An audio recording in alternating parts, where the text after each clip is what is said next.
very special episode of Truth About Exits. This time, I'm the one being interviewed. Kevin Graham, who was actually on the podcast back on episode 12, we talked with him about acquiring 9 businesses in 12 months. Since then, he's actually started a podcast called Founder Mindset. So I'm going to share this interview with you today, as I feel like it's a really interesting episode, even though it's me being interviewed, about how to set up a business and what it actually takes to get something going from nothing. And of course, we talk about not every business is 100% successful all the time. So I think this would be a good episode to listen to, so I'm sharing it with you here.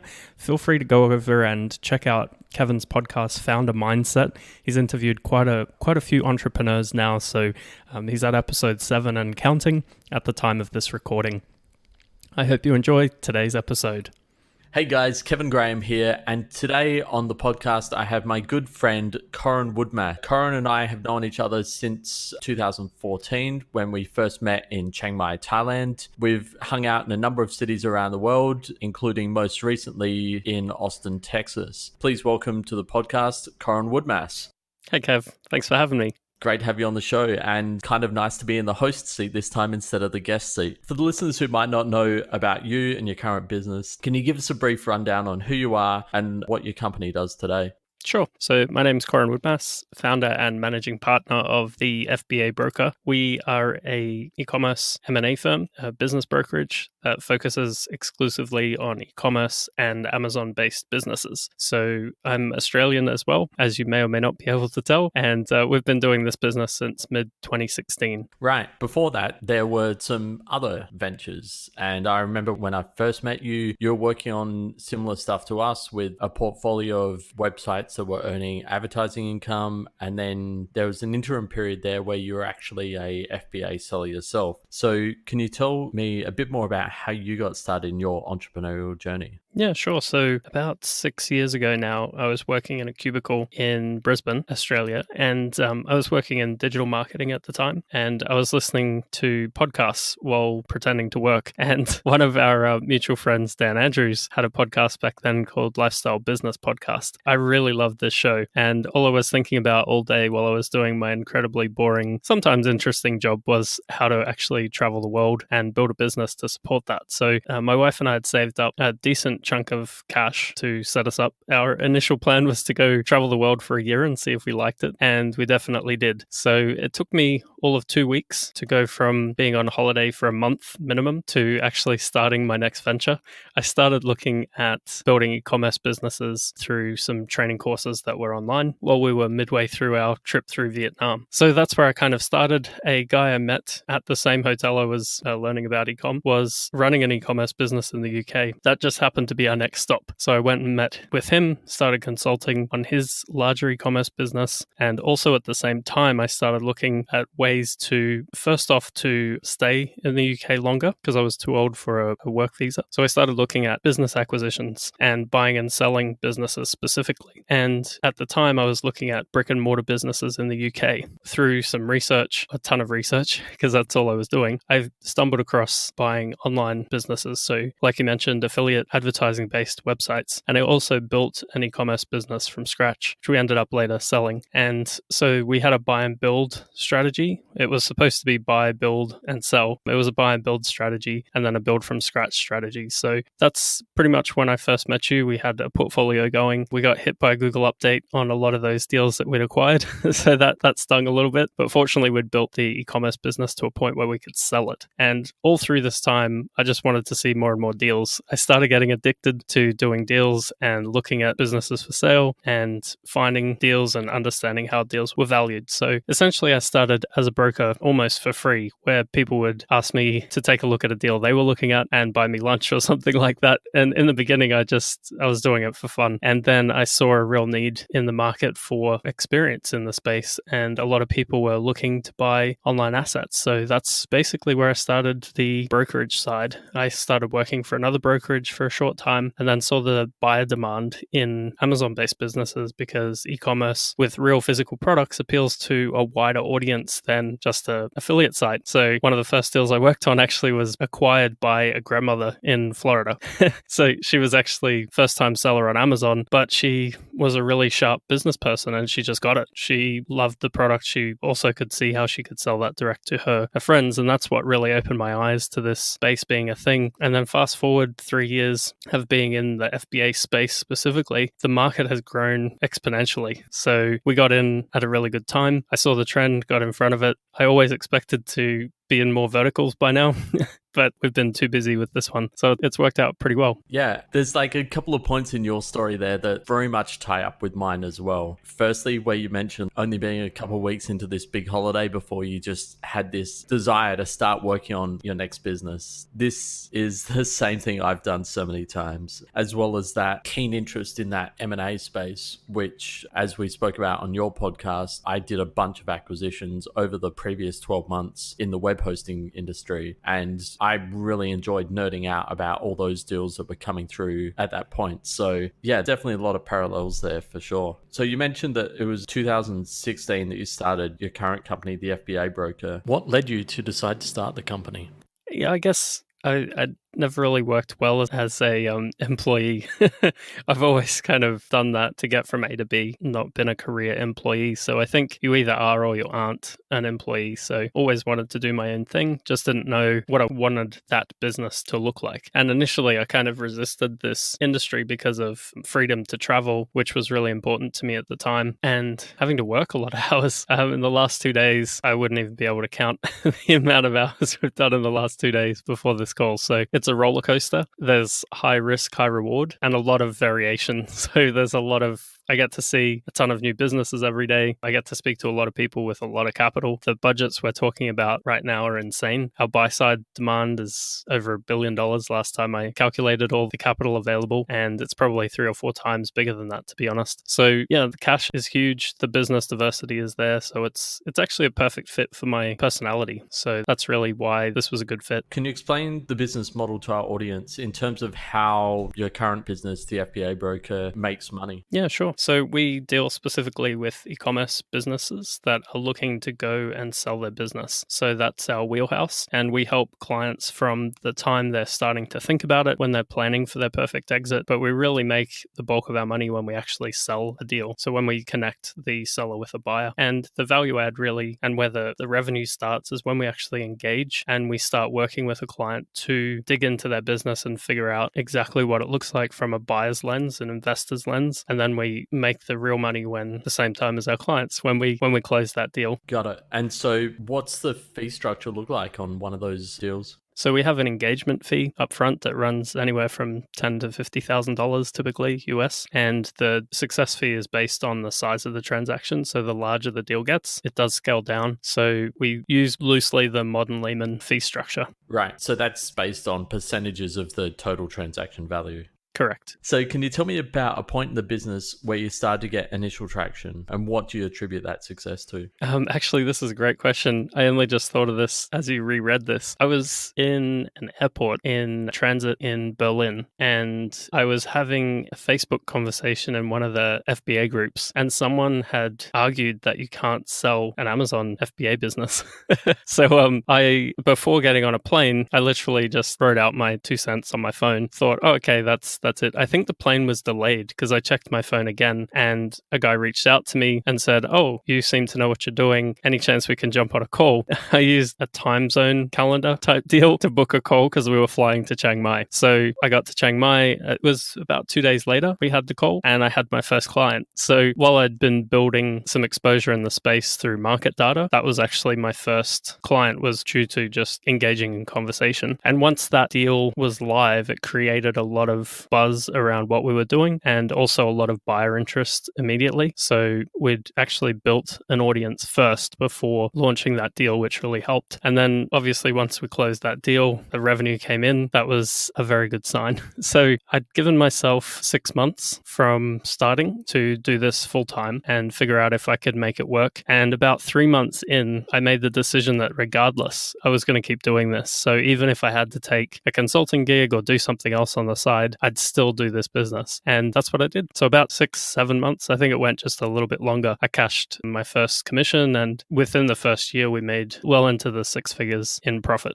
Nice. And just on that point, niche specific Facebook groups are a really good way to get started with building a business. When I got started in the hosting industry with BulkBuy hosting, it was the same thing. I was very active in the Facebook groups of people that were running private blog networks, and just through answering people's questions and being there, it is a great way to get those contacts and get started with building a business. Yeah, it's a really easy way to stand out too. If you plant the flag and say, I just do SEO hosting or whatever it might be, if you pick a narrow niche to begin with and you understand that niche, you can start talking to that target audience, and then you can get cut through against competitors that have maybe been around 10 times longer than you or have bigger budgets, bigger audiences, whatever. You can really get to the core of that audience pretty quickly. Definitely. Moving on from that and into the dark section of the podcast, we both know that business can be really rough at times. So, can you tell me about an unexpected crisis that happened in one of your businesses and how you handled it? Oh, I've never had a crisis. What are you talking about?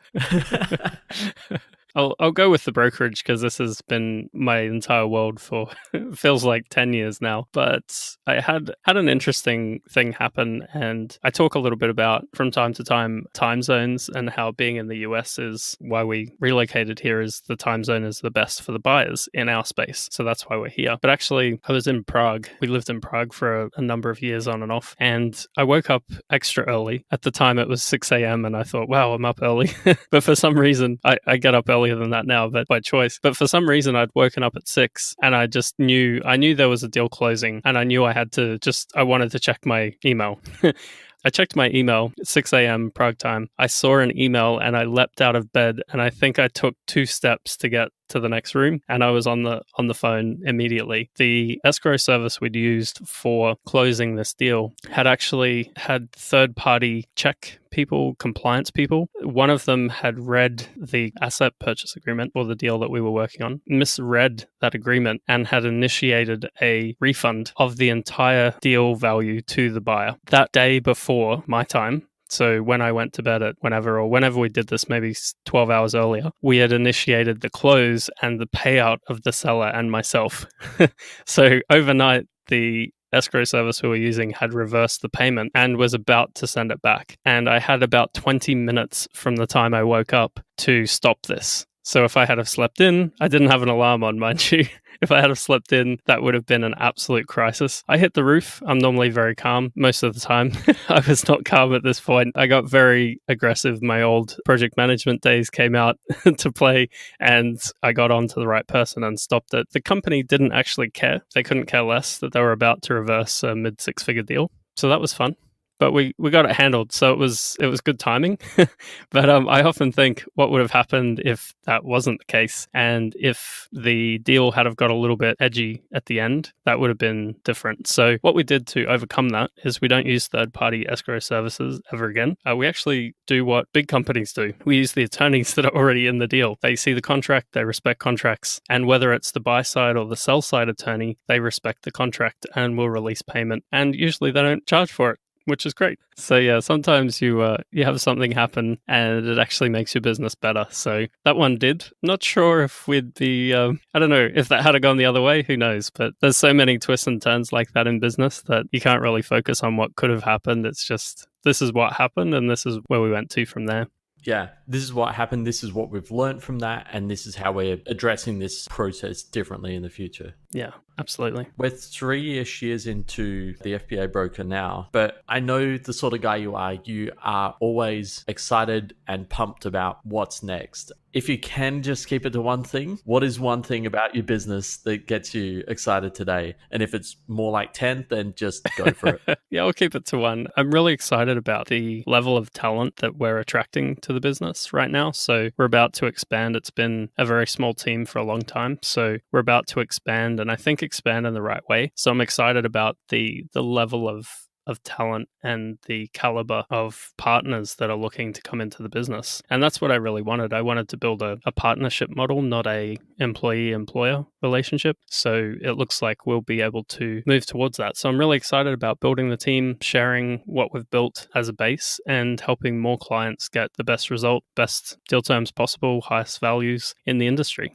Awesome. So basically the same way law firms are structured, is that right? So this new person would be a partner in the organization? we're bringing in multiple people. I'm switching my focus to, in my downtime, selling people to come into the business. But yeah, very much like a law firm model. Awesome. So where do you see the future of the business then?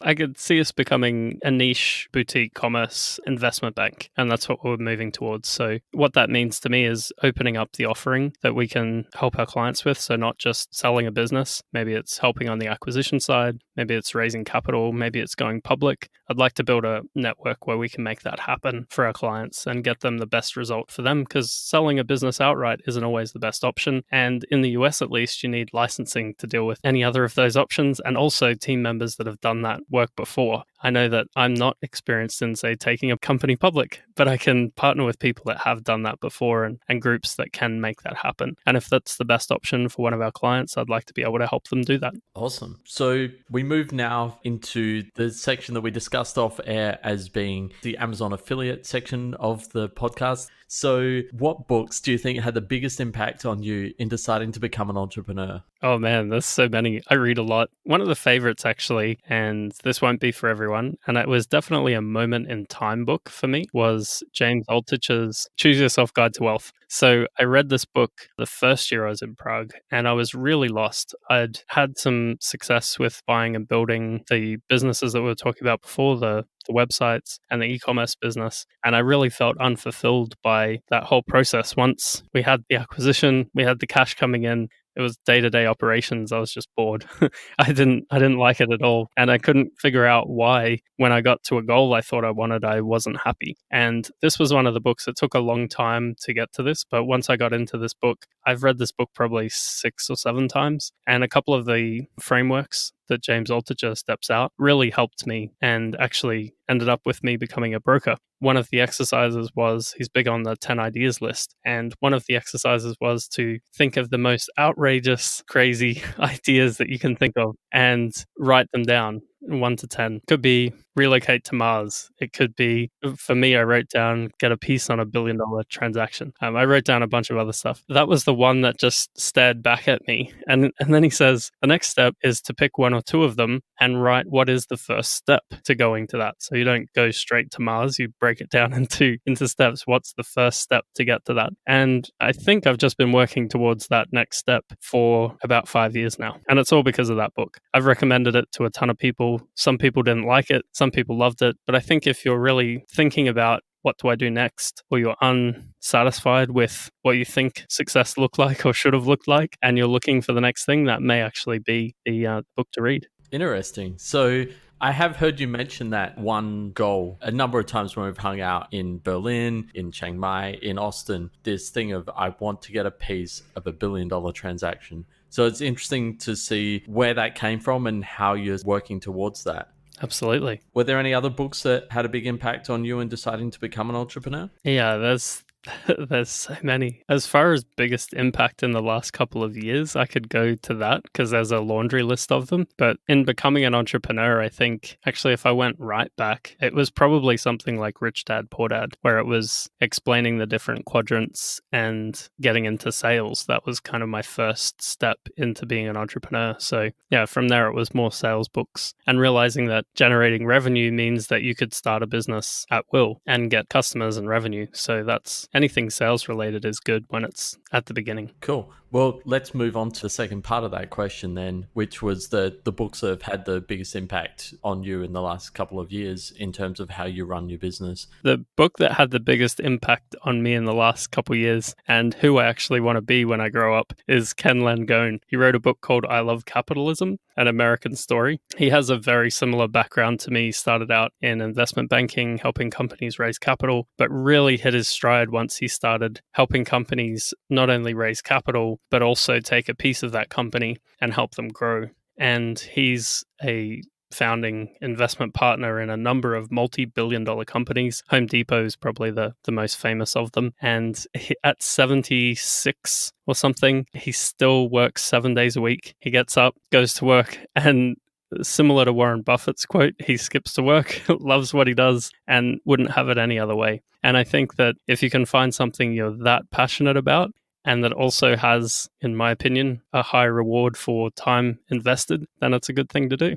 Yeah, moving into that space or like whether it's the company or the role within your own company that really fits your personality type is such an important thing in terms of really enjoying what you do on a daily basis. Well, also just to add to the kitty, I love the Amazon affiliate angle. I'll give you a couple more books to add to the list. Awesome. So, Shoe Dog by Phil Knight, the founder of Nike, amazing book. Not what I thought it would be at all, but a book that you just can't put down. Arnold Schwarzenegger's story, Total Recall, autobiography, that was really good. That was one of the few books I've read that I immediately changed something in my life, and I've still changed 2 years later.